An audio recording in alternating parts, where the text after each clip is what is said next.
እንዴት ነው የምታምኑት እናንተ? አላህ አንድ ነው ብላችሁ ነው የምታምኑት? አዎ አላህ አንድ ነው ብለን ነው የምናምነው። ኦኬ አላህ አንድ ነው ስትሉ ወንድ ነው እያላችሁ ነው? ምን አገናኝ? አላህ ወንድ አይደለም፣ ያንቺ አምላክ ነው ወንድ ልጅ። ላሳይሽ ማስረጃ። ኦኬ እኛ አላህ አንድ ናት ብለን መጥራት እንችላለን? እሺ አላህ አንድ ናት ብለን መጥራት እንችላለን? ወንድ ካልሆነ አንድ ናት ብለን መጥራት እንችላለን? አንድ ነው የሚለውን የወንድ አምሳያ ለምንድን ነው ሰጣችሁ አላህ አንድ ነው የምትሉት? ነው ስለተባለ ወንድ ነው ማለት ነው ብለሽ ነው የተረዳሽው እኮ። እንደዛ ከሆነ አላህ አንድ ናት ማለትም እንችላለን ማለት እኮ ነው። እኔ እንደዛ ወንድ ነው ማለት ነው ብለሽ ነው ወይ የተረዳሽው? አምሳያ የለውም ስላላችሁ ሴትም አላህ አንድ ናት ማለት እንችላለን፣ አላህ አንድም ነው ማለት እንችላለን፣ በፈለግነው መጥራት እንችላለን ማለት ነው። እንደሱ ከተረዳሽ አንቺ እግዚአብሔር ደህና ናት እንዴት ናት ብዬ መጥራት እችላለሁ?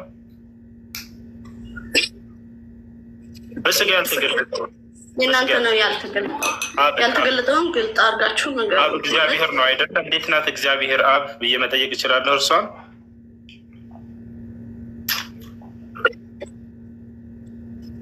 መልስ የላችሁ ማለት ስለራሳችሁመልሰንልሽ። ስለዚህ አንቺ ምን አደረግሽ? የራሱን ድምዳሜ ሰጠሽ። ለዚያ ነው የጠየኩሽ። አይ የኛ እኮ በስጋ በተገለጠ ወራት እኮ ወንድ ነው የተገለጠው። የኛ ግልጽ ነው እኮ የናንተ ነው በስጋ ያልተገለጡት በስጋ ያልተገለጠው። እሺ አንድ ናት ለምንድነው የማትሉት? ማስረጃ ስጠኝ። ለምንድነው አንድ ናት ብላችሁ የማትጠሩት? አላህ ስብሐነሁ ወተዓላ እንደሱ ብሎ ስላልጠራ። ስለዚህ አሁን አንቺ ነው ካልተባለ ነው ከተባለ ወንድ ነው የሚል ግንዛቤ ነው የመጣቸው። ካልሆነ ናት ብለን መጥራት እንችላለን አልሽ። አይ እንደዚያ ማለት እንችላለን ወይ እግዚአብሔር ላይ ስልሽ፣ አይ እሱ በስጋ ስለተገለጠ ነው አልሽ። እሺ በስጋ ያልተገለጠውን እግዚአብሔር አብን ነው ተብሎ ነው የሚገለጸው አይደለም? እግዚአብሔር እንዲህ አለ ነው የሚለው መጽሐፉ። ስለዚህ ወንድ ልጅ ነው ማለት ነው። ካልሆነ እናት ብዬ መጥራት ትችላለሁ ማለት ነው። ማይን አካሄድ አሁን እንዴት እንደሆነ አላስረዳሽሽ። አንደኛ በመጀመሪያ ማለት አላህ አንድ ነው ስትሉ አላህ ወንድ ነው እያላችሁ ነው። ይሄንን ለህዝቡ ግልጽ አድርገን ንገራቸው። ምክንያቱም እንደዛ ካልሆነ አላህ አንድ ናት ብለን ከጠራን እንዳትቃወሙ ማለት ነው። ለህዝቡ ግልጽ አድርጌ ንገራቸው። አላህ አንድ ነው ብዬ ይሄን ለህዝቡ ንገራቸው ግልጽ አድርገ። ኢየሱስ ክርስቶስ መጽሐፍ ቅዱስ ላይ ሲናገር ማልችልበትን ምክንያት ንገረኝ። ላስረዳሽሽ። የመጀመሪያ ጥያቄ አላህ ጾታ አለው ወይ ነው። ለአላህ ስብሐነሁ ወተዓላ ጾታ የለውም። እርሱ የጾታ ፈጣሪ ነው። ፍጥረታትን ጾታ አድርጎላቸዋል። ጾታም የሚገባቸው ማናቸው ከተባለ የመራባት ባህሪ ያላቸው ናቸው። እነሱ ጾታ ይገባቸዋል። ለምሳሌ ወንድ ልጅ፣ ለምሳሌ አንቺ አምላክ ከይቅርታ ጋር ለምድረ ገር ይቅርታ የምጠይቀው መጽሐፉ ላይ የተጻፈ ነገር ነው። አምላክሽ ኢየሱስ ክርስቶስ አምላክ ነው ብለሽ የምታስቢው ጾታ አለው፣ ወንድ ልጅ ነው። የመራቢያም ክፍል ሁላ አለው። የማስረጃ የማቴዎስ ወንጌል ማነው ሉቃስ ወንጌል ምዕራፍ 1 ቁጥር 31 እነሆ ትጸንሻለሽ ወንድ ልጅንም ትወልጃለሽ ስሙንም ኢየሱስ ትይዋለሽ ይላል። እዚያው ቀጣዩ አዳምጪ ሊጨርስልሽ እንጂ እዛው በቀጣዩ ምዕራፍ ላይ ሉቃስ ወንጌል ምዕራፍ 2 ቁጥር 28 አካባቢ ላይ በሰባተኛው ቀን ስለእናንተ ሞትሽ ደቂቃ እንኳን ማውራት አትችሉም። አወራ ይኸውልሽ፣ መጀመሪያ ስለ ራሴ አምላክ ነው ያወራሁት። ከዚያ በኋላ በአንጻሩ እያነሳሁልሽ ነው። የንጽጽር ቤት ስለሆነ ማለት ነው። መጀመሪያ ሲጀምር ስለ አላህ ነው ያወራሁት። አላህ የጾታ ባለቤት ወይ አርሽን ቤት አታድርጉ፣ አትሽታ አዳምጥ። ደግሜ ልንገርሽ ካልሰማሽን፣ እሺ መጀመሪያ ስለ አላህ ነው ያወራሁት። አላህ ጾታ አለው ወይ ብላ ጠየቀች ይች ልጅ አልኩኝ። አይ ጾታ የለውም፣ ነገር ግን እርሱ የጾታ ፈጣሪና የጾታ ባለቤት አድርጎ ፍጥረታቶችን ያስገኘ ነው አልኩኝ። ከዚያ ምን አልኩኝ? የመራባት ባህሪ ያላቸው አካሎች ናቸው ጾታ የሚያስፈልጋቸው። የመራባት ባህሪ የሌላቸው ደግሞ ጾታ የሚያስፈልጋቸው አይደሉም። አምላክ ታዲያ ከየትኛው ነው ከተባለ የመራባት ባህሪ የለውም። እርሱ ያለ የነበረ ለዘላለም የሚኖር ነው። አላህ ማስረጃ ሁወል አወሉ ወልአኺር፣ እኔ መጀመሪያ የመጨረሻው አተራክቶች መላእክቶች ራሱ ምንድን ናቸው? የመራባት ባህሪ ስለሌላቸው ጾታ ያስፈልጋቸውም። መልአክ ወንድ ናቸው ሴት ናቸው ተብሎ የሚገለጹ አይደለም። ግን አምላክ በመጽሐፍ ላይ ሲያነሳቸው በቁርአንም ሆነ በመጽሐፍ ቅዱስ ላይ ልክ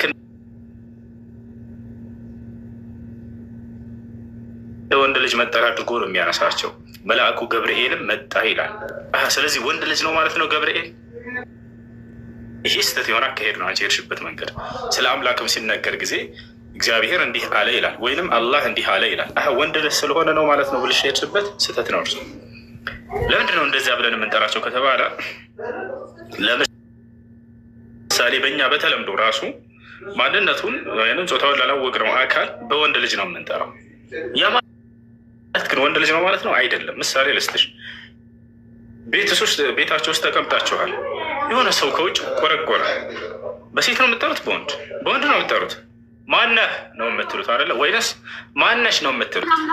የሰው አምሳያ አትስጠው። እዚህ ጋር የሰው አምሳያ አትስጠው። እሺ ለአምላክ አሁን ብዙ ነገር ማለት በወንድ አምሳያ እንጠራለን። እዚህ ምድር ላይ ፍጡር የሆኑትን ነገር በወንድ አምሳያ የምንጠራው ነገር ብዙ አለ።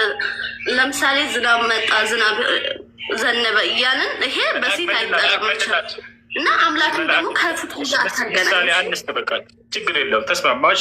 በሰው ምሳሌ አንሰጥም፣ በመጽሐፍ ላይ። ስለዚህ አላህ አንድ ናት ደግሞ ተቃውሞ የለውም ማለት ነው። በስምና አላህ አንድ ናት ማለት ትችላለህ፣ አንድ ነው ማለት ትችላለህ። አለቀ። መላእክ ወንድ ናቸው ሴት?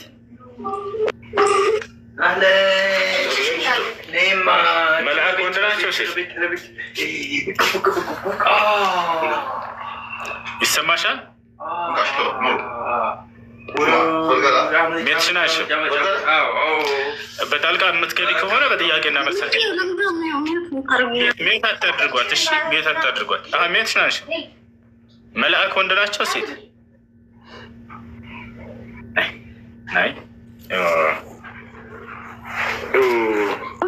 መላእክ ጾታ የላችሁም። ይሄ መላእክ ወንድ ነው፣ ይሄ መላእክ ደግሞ ሴት ነው ብለን በጣም ጥሩ። እነሱ ከሆነ ሉቃስ ወንጌል ምዕራፍ 2 ቁጥር 3 ላይ ምን ይላል? መልአኩ ገብርኤልም ከዘካርያስ ፊት መጣና እኔ ከእግዚአብሔር ፊት የምቆመው መልአኩ ገብርኤል ነኝ ያለው ይላል። ወንድ ነው ሴት? ገብርኤልም አለ ይላል። አለች ለምን ምን አመጣው ታዲያ? ይሄ ወንድ ነው ሴት ነው የሚለው ምን አመጣው ታዲያ? ገብርኤልም አለ ለወንድ አድርጎ አወራው። እሱ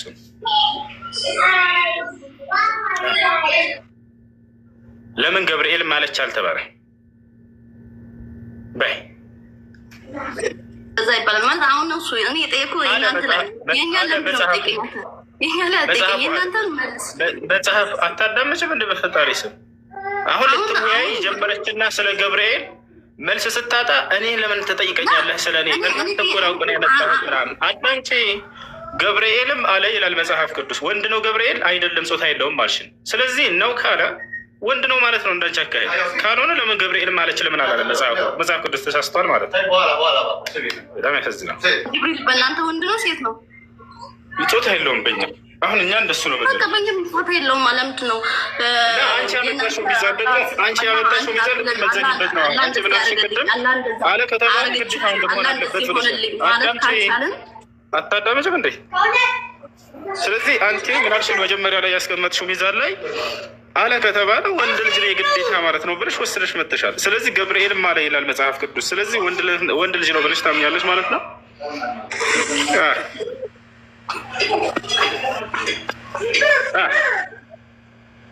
መልስ የእግዚአብሔር ቃል እንዲህ ሲል ወደ እኔ መጣ ይላል። መጣች ለምን አላለም? አሁን ሴት ነው እግዚአብሔር ራሳችን ላይ ደንቆራ ተደርጎ የዚያን ያክል ማለት ነው። ይህ ለመረዳት በጣም ቀላል ነው። እሺ የመራባት ባህሪ ያላቸው አካሎች እነሱ ጾታ ተሰጥቷቸዋል። ወንድ ናቸው ሴት ናቸው ተብለዋል። መራባት የሌላቸው ደግሞ ወንድ ነው ሴት ነው ተብሎ የሚገለጹ አይደለም። አምላክ መልአክ እነዚህ የመራባት ባህሪ የላቸው እነሱ ወንድ ነው ሴት ነው ተብሎ የሚገለጽ አይደለም። ጾታ የሚያስፈልጋቸው እነዚህኞቹ የመራባት ባህሪ ያላቸው። እስኪ ክርስቲያን ካለ ይገባ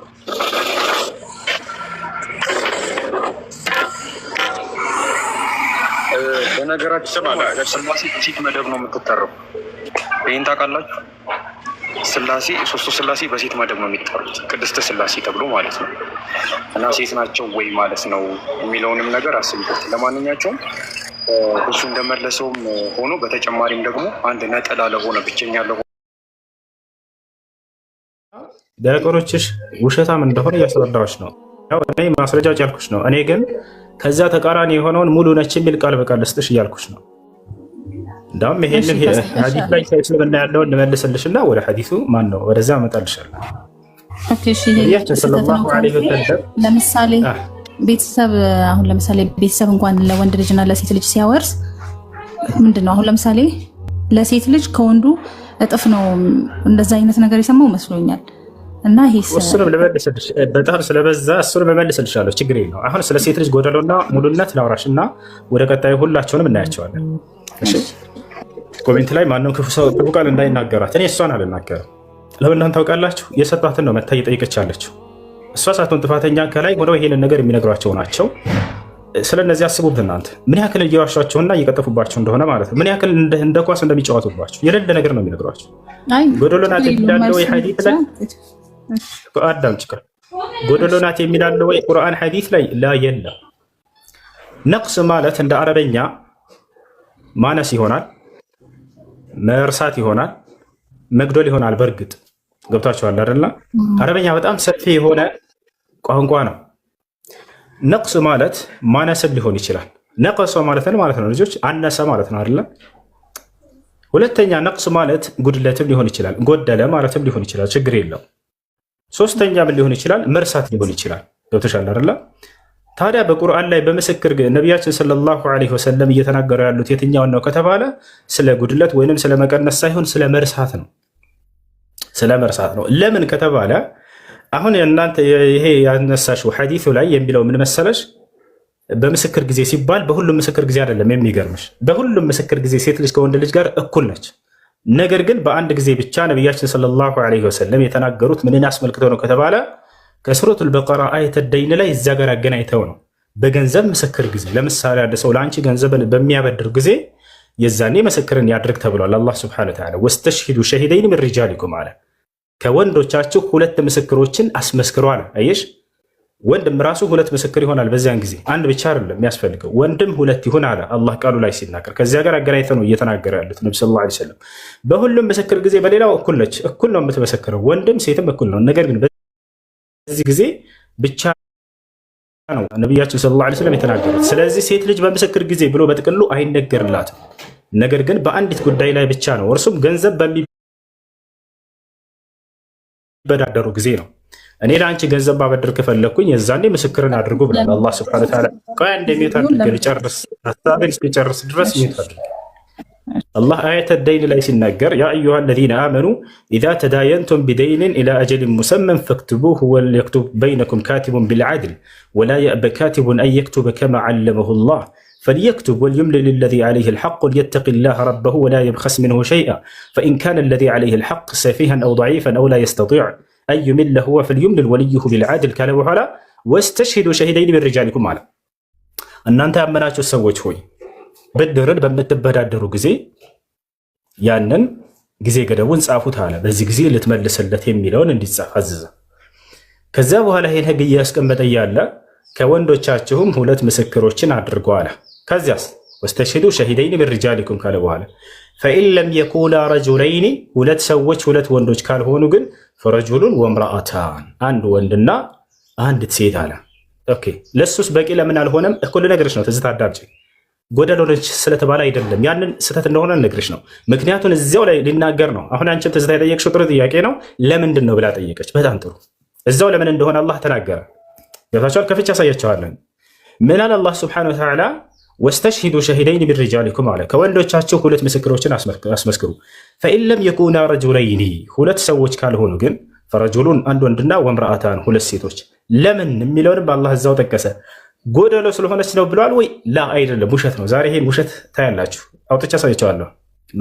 ምን አለ አላህ ሱብሓነሁ ወተዓላ አን ተضل ኢሕዳሁማ ፈቱዘኪረ ኢሕዳሁማ አልኡኽራ አንዷ ብትረሳ ሌላኛዋ እንድታስታውሳት። ስለዚህ ነቢ ሰለላሁ ዐለይሂ ወሰለም ናቅሰቱ ዐቅል ሲሉ ጊዜ ነቢ ሰለላሁ ዐለይሂ ወሰለም የአእምሮ ጎደሎ ስለሆነች እያሉ ሳይሆን እርሷ ያንን አላህ ሲናገር ምክንያቱን አንዷ ብትረሳ እንኳ ሌላኛዋ እንድታስታውሳት አለ። ገብቶቻል? አንዷ ብትረሳ ሌላኛዋ እንድታስታውሳት መርሳት እንጂ ጉድለት አይደለም ማለት ነው። አሁን ቃል በቃል ይሄን እንደሆነ መርሳትን እንደሆነ ላሳይሽ ማስረጃ ከቁርአን በአማርኛ ከፍቻ ሳይቻለሁ። በአረበኛ የምትሉ ልጆች አናባክንም፣ ችግር የለውም። ኢየሱስ ክርስቶስ እኔ አምላክ ነኝ ብሎ አስተምሯል መጽሐፍ ቅዱስ ላይ ወይንስ አላስተማረም? አዎ አስተምሯል። ማስረጃ የት ሄደ? ማስረጃ ባቀርብልህ ማስረጃውን ላቀርብ። ከላይ ያለች ሰላም እንዴት ነህ? ያዝ ልንገርህ ኢየሱስ ክርስቶስ አምላክ እንደሆነ አምላክ ነኝ ብሎ ያስተማረበት ነገር ሌሎቻችሁ ዝም አንዴ ከስቱ የቱ ጋር ነው ኢየሱስን አምላክ ነኝ ብሎ ያስተማረው? ሲያስተምር ጊዜ እሺ የማቴዎስ ወንጌል ምዕራፍ 22 አውጣ። የማቴዎስ ወንጌል ምዕራፍ 22 ቁጥር ስንት ላይ? ቁጥር 32 እኔ እግዚአብሔር የአብርሃም የይስሐቅ የያዕቆብ አምላክ ነኝ የሕያዋን እንጂ የሙታን አምላክ አይደለሁም ብሎ አስተምሯል። ኢየሱስ እኔ እግዚአብሔር ነኝ ብሎ? አዎ እኔ እግዚአብሔር ነኝ ብሎ ኢየሱስ? አዎ እኔ እግዚአብሔር የአብርሃም የይስሐቅ የያዕቆብ አምላክ ነኝ ብሎ ያስተማረበት እግዚአብሔር የተናገረውን አይደለም። ኢየሱስ እግዚአብሔር ነኝ የአብርሃም የይስሐቅ የያዕቆብ አምላክ ነኝ ብሎ አስተምሯል። ኢየሱስ አስተምሯል። አሁን እግዚአብሔር የአብርሃም የይስሐቅ የያዕቆብ አምላክ ነኝ ብሎ አስተምሯል። ኖ እግዚአብሔር ያለውን አይደለም እየተናገርክ ያለው እየጠየቅክ ያለሁት ኢየሱስ ክርስቶስ እኔ ኢየሱስ እግዚአብሔር ነኝ የአብርሃም የይስሐቅ አዳምጡኛ እንዴ እኔ ኢየሱስ እግዚአብሔር ነኝ የአብርሃም የይስሐቅ የያዕቆብ አምላክ ነኝ ብሎ አስተምሯል። አዎ እሺ ያን ማቴዎስ ወንጌል ቁጥር ስንት ላይ? ቆይ እዚሁ ላይ ልንገርህ። በምድር መጥቶ ያስተማረ አብ ነው ወልድ ኢየሱስ ነው የተላከ? ቆይ የተላከው ወደ ጥቅሱ ወደ ጥቅሱ እንሄድና እኮ ልንሄድ ነው። ወደ ጥቅሱ እንሄዳለን። እኔ ኢየሱስ እግዚአብሔር ነኝ ብሎ ያስተማረበት ቦታ አለ። እኔ ኢየሱስ እግዚአብሔር ነኝ አብርሃም የይስሐቅ የያዕቆብ አምላክ። በቃ አሁን ጥቅሱን እንገሩ። አናራ እንደከፈተላቸው ምን መሰለ? ቆይ ምን መሰለኝን ቆይ በኋላ ይነግሩኛል። የሚመስለኝም በኋላ ነግሮታለሁ። አንዴ ጥቅሱን እናንብበው። ሳንተማመን ማይድ የለብንም እኮ ወሱ እንዴ ራሱ ነገሩን። እሺ ምንድነው ይቀጥሉ። ወደዚህ ምድር መጥቶ ያስተማረ አብ ነው ወይስ ኢየሱስ ነው? ማነው አስተማሪው? አይደለም ኢየሱስ ክርስቶስ እኔ እግዚአብሔር ነኝ ያለበት ቦታ አለ ብለውናል። እኔ እግዚአብሔር ነኝ ያለበትን ቦታ ሊያሳዩን ነው። ወደዚህ ምድር መጥቶ ያስተማረ ኢየሱስ ነው አብ ነው? መጀመሪያ የተላከው ማን ነው? መልእክተኛ ነው ኢየሱስ ክርስቶስ። እርሱን ከሆነ እንግዳውንስ እናሳየውት። ዮሐንስ ወንጌል ምዕራፍ 8 ቁጥር 40 አንዴ ከጠየቁኝ በኋላ አያቋርጠኝ። ይሄንን ያዝ፣ እሱ ላይ ያዝ። ወዴት ማትደስ እንዴ? አዳምጥ፣ እሱ ላይ ያዝ። ኢየሱስ ከሆነ የተላከ አታዳምጥም? እንደ ፈጣሪ ስም እያዳምጥ ማሪስ ከመመሩት እሺ፣ ረጋ በል ቀስ። ጠየቀኝ አይደል? እስከ መልሰለሽ ድረስ ደግሞ አዳምጥ። ኢየሱስ ክርስቶስ የተላከ መልእክተኛ ነው ምንድን ነው ብለው ሲጠይቁ የተላከ መልእክተኛ ነው የአምላክን ቃል ሰምቶ የእግዚአብሔርን ቃል ሰምቶ የሚናገር እንጂ እኔ እግዚአብሔር ነኝ ብሎ የተናገረበት ቦታ የለም። ዮሐንስ ወንጌል ምዕራፍ 8 ቁጥር 40 እንመልከት። ለምሳሌ ይሄን መጀመሪያ ሳንረዳው እሺ አሁን ላይ እሺ እኔ እግዚአብሔር ነኝ ብሏል ኢየሱስ። ነገር ግን አሁን የቅድሙን አታዳምጥ፣ መልስ አምጠው። የቅድሙን ጥቅስ መልስ አምጠው እያልኩ እኮ ነው። ወደ እሱ እንሄዳለን። የሚፈልገውን በቃ እሺ ይሄው ይሻላል። የሚፈልገውን ጥቅስ ብቻ አውጣለት። ማቴዎስ ወንጌል ቁጥር ስንት ነው? የማቴዎስ ወንጌል ምዕራፍ 22 ቁጥር 32። አይዋ እሺ ቁጥር 32 ነው አድርግለት። ቁጥር 32 ከ30 አድርገህ አውጣለት። ከ30 ጀምርለት። አንዴ ከ30 ጀምረህ አውጣለት። ወደ ላይ ከፍ አድርገው በትንሣኤስ እንደ እግዚአብሔር መላእክት በሰማይ ይሆናሉ እንጂ አያገቡም አይጋቡም አለ። እሺ ስለ ትንሣኤው ሙታን ግን እኔ የአብርሃም አምላክ የይስሐቅም አምላክ የያዕቆብም አምላክ ነኝ የሚል ከእግዚአብሔር ዘንድ ወደ እናንተ የተባለውን አላነበበላችሁምን? የሕያዋን አምላክ ነው እንጂ የሙታን አይደለም ይላል። የቱ ጋ ነው ኢየሱስ ክርስቶስን እግዚአብሔር ነኝ ያለው? እኔ የአብርሃም የይስሐቅ አምላክ ነኝ ማለት ምን ማለት ነው? እግዚአብሔር አምላክ አይደለም ማለት ነው? ማን ነው እኔ አብርሃም የይስሐቅ የያዕቆብ አምላክ ነኝ እያለ ያለው? ከእግዚአብሔር ዘንድ ወደ እናንተ የተባለውን ራሱ ኢየሱስ ክርስቶስ ያንን መልእክት አዳምጥ። ስለ አምላኩ ስለ እግዚአብሔር እያስተማረ ነው ኢየሱስ ክርስቶስ። እግዚአብሔር ምን እንደሆነ ክርስቶስ ሲያስተምር ከምትስቅ አታዳምጥም? እንደ መምህር አክብረንህ እያወራንህ ነው። ኧረ ይመስል አይደለም እያዳመጥኝ እኮ ነው። ቀጥል። ስለዚህ ክርስቶስ እዚህ ቦታ ላይ ስለ አምላኩ ስለ እግዚአብሔር እያስተማረ ነው። እኔ እግዚአብሔር ነኝ እያለ እያስተማረ አይደለም። ይሄ ነው። እሺ እኔ የሚለው ስለ አዳምጥሽ እሱ አስተማሪ እያነበበላቸውና እያስተማራቸው ነው። እሱ የአምላክን ቃል ስለ ትንሣኤ ሙታን ግን እኔ የአብርሃም አምላክ የይስሐቅም አምላክ የያዕቆብም አምላክ ነኝ የሚል እያለ እየተናገረ ነው። ማን? ኢየሱስ ክርስቶስ ራሱ ማለት ነው። እኔ አምላክ ነኝ፣ እኔ የአብርሃም የይስሐቅ የያዕቆብ አምላክ ነኝ እያለ አይደለም። እኔ አብርሃም የይስሐቅ የሚል ካለ በኋላ ምን አለ? የሚል ከእግዚአብሔር ዘንድ ወደ እናንተ ነኝ ነው የሚለው የሚል ነገር የለም ነው። ያ የሚል የለም ይላል። ያው አለ ያው የለም እሱ አይደለም እሱ ያው አለ ያው የሚል የለም ማለት ያው አለ አይልማ እሱ ሌላ ያው ይላል። እያሳየነ እኮ ነው መምህር። ያው ይላል ያዘሽ በቃ ሸራስ መጽሐፍ ቅዱስን አውጥቼ እኮ የምነግርህ አውጣ እናሳየንሽ።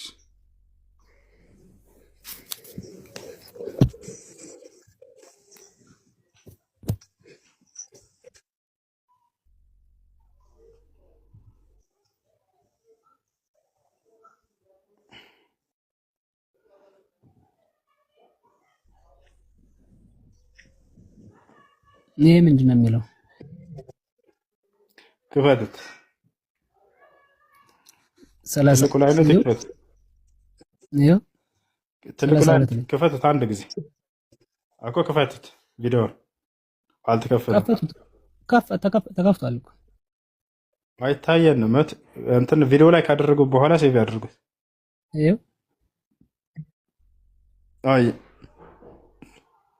ቁጥር 32 ይክፈቱት። አንድ ቁጥር 32 ይክፈቱት። ይኸው 32 እሺ። አይ አንዴ እግዚአብሔር የአብርሃም አምላክ የይስሐቅ አምላክ የያዕቆብ አምላክ ነኝ፣ እንግዲህ የሕያዋን አምላክ እንጂ የሙታን አምላክ አይደለሁም። ሕዝቡም ሰምተው አደነቁ ይላል። የሚል የት አለ? የሚል እሺ ረጋ በል እንጂ ታዲያ ከጠየክ በኋላ በፈጣሪ ስም እሺ አዳምጥ። ወደዚህ አድርገው። አይ ሙታንስ መላእክት አያወዛውዝት እንት አያነቀንቁት። ቀጥ አድርጋ ያዝ። ሙታንስ በሚነሱበት ጊዜ በሰማያት እንደ እግዚአብሔር መላእክት ሆነው ይኖራሉ እንጂ አያገቡም፣ አይጋቡም። ስለ ሙታን መነሳት ግን ከእግዚአብሔር ዘንድ ለእናንተ እንዲህ ተብሎ የተነገረውን እያለ የእግዚአብሔርን ቃል እየተናገረ እኮ ነው ኢየሱስ ክርስቶስ። እንዲህ ተብሎ የተነገረውን አላነበባችሁምን? ከማን ይሄ የተነገረው? ከእግዚአብሔር የተነገረውን አላነበባችሁምን እያለ ኢየሱስ እያስተማረ ነው። የእግዚአብሔርን ቃል እየነገራቸው ነው። ምንድን ነው ያለው እግዚአብሔር? እኔ እግዚአብሔር የአብርሃም አምላክ የይስሐቅም አምላክ የያዕቆብም አምላክ ነኝ፣ እንግዲህ የሕያዋን አምላክ እንጂ የሙታን አምላክ። አዳምጥ፣ ረጋ በል በፈጣሪ ስም አዳምጥ። ሁሉም የመጽሐፍ ትስቃለህ እንዴ? ለመጨረሻ ጊዜ ተግባራ ብናስተናግደ እንደ ትልቅ ሰው ሁነህ አውራ። መርዳህ ብለን አክብረን በትልቅ ሰው አጠራር እየጠራን ሁላ ነው። ችግር የለውም። ክርስቶስ እዚህ የአምላኩን ቃል እያስተማረ ነው። ሙታንስ